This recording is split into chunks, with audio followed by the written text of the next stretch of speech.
తెలుగుదేశం పార్టీకి చెందినటువంటి నాయకులు ఒక ఫ్లెక్సీ కట్టారు. మహాపాపం నిజమని 68.17 లక్షల కిలోల కల్తీ నెయ్యి. అది నెయ్యే కాదు, పామాయిల్ కెమికల్ కలిపిన ద్రవం. లడ్డూ ప్రసాదంలో కల్తీ నెయ్యి కేసులో సిట్ స్పష్టీకరణ. కింద జగన్మోహన్ రెడ్డి గారి బొమ్మ, కరుణాకర్ రెడ్డి గారి బొమ్మ, సుబ్బారెడ్డి గారి బొమ్మ వేసి ఒక అసత్య ప్రచారాన్ని చేస్తున్నారు. ఇలా ఫ్లెక్సీలు వేయటం అనేది చట్ట వ్యతిరేకమైనటువంటి అంశం. దీన్ని మేము వచ్చి చించేయచ్చు, కానీ మర్యాదగా చెప్తున్నాం, వితిన్ 24 అవర్స్లో ఈ ఫ్లెక్సీని తీసేయకపోతే ప్రత్యక్షంగా వచ్చి పీకేస్తాం. గుర్తుపెట్టుకోమని కూడా మనవి చేస్తున్నా. ఈ విధంగా అన్యాయంగా, అక్రమంగా చంద్రబాబు ఏం చెప్పాడు? పంది కొవ్వు, జంతువుల కొవ్వు కలిసిందని చెప్పాడు. కానీ సిబిఐ ఏం చెప్పింది? అది కలవలేదు అని చెప్పింది. అయినా ఇంకా సిగ్గు ఎగ్గు లేకోకుండా ఈ విధంగా దుష్ట ప్రచారం చేసేటటువంటి కార్యక్రమం చేస్తున్నారు.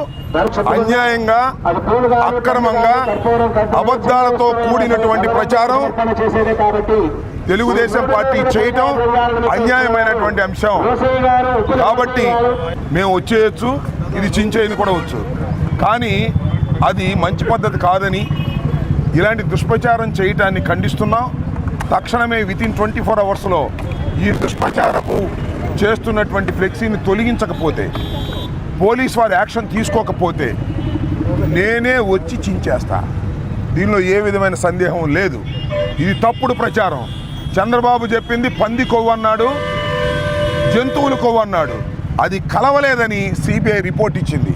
సిగ్గు లేకోకుండా ఈ విధమైన ప్రచారం చేసి జగన్మోహన్ రెడ్డి గారి మీద, వైఎస్ఆర్ కాంగ్రెస్ పార్టీ మీద పనిగట్టుకుని దుష్ప్రచారం చేస్తే చూస్తూ సహిస్తూ ఊరుకోలేమని మనవి చేస్తున్నాను.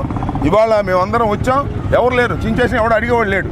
కానీ అది మంచి పద్ధతి కాదనే ఉద్దేశంతో వాళ్ళకి చెప్తున్నాం. మర్యాదగా రాజకీయాలు రాజకీయాలుగా చేయండి, రాజకీయాలు ధర్మంగా చేయండి. అంతే తప్ప పవర్ ఉంది, అధికారం ఉంది, పోలీసులు ఉన్నారని, ఫ్లెక్సీలు ఉన్నాయని ఇష్టం వచ్చినట్టుగా ఫ్లెక్సీలు కడితే అది తప్పు. అది మంచి సాంప్రదాయం కాదు. ఆ సాంప్రదాయానికి తెలుగుదేశం వాళ్ళు ఫుల్ స్టాప్ పెట్టకపోతే అనుభవిస్తారు. డైరెక్ట్గా వచ్చి ఇచ్చేస్తాం, దానిలో ఏ విధమైన సందేహం లేదు. ఎన్నాళ్ళు కాపలా కాసుకున్నా కూడా ఆ విషయాన్ని చెప్పి వాళ్ళకి కనువిప్పు కలిగించేటటువంటి ప్రయత్నం చేస్తున్నాం. చంద్రబాబుకి ఇప్పుడైనా సిగ్గు తెచ్చుకొని క్షమాపణ చెప్పాలి. పంది కొవ్వు, పశువు కొవ్వు కలిసిందని ప్రచారం చేసిన దుర్మార్గపు ఆలోచనకి ఇప్పటికైనా ఆపాలని కోరుకుంటున్నాం.